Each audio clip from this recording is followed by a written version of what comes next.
د خوب په ټیم کې چې څوک دا دعا وایي چې وده کېږي نو د ده څومره فضائل نبی علیه السلام ښودلي دي. دا ترمذی شریف ته 3419 نمبر روایت ته او روایت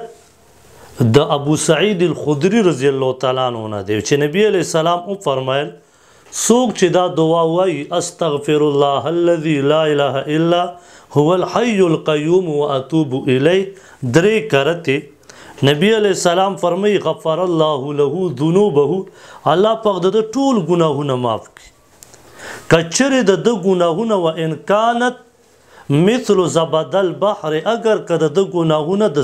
سمندر د زګمره ولې نه دوا دریم و ان كانت عدد ورق الشجره اگر کده د ګناهونه د دنیا د ونو د پاڼو عمر ولې نه سلورم و ان كانت عدد رمل عاجل اگر کده د ګناهونه د شګمره ولې نه په دنیا کې به څومره شګي وان كانت عدد ایام الدنيا اگر کده د ګناهونه د دنیا د ورځو د عمره ولې نه دنیا کې به څومره ورځې تیری د آدم علیه السلام نه والی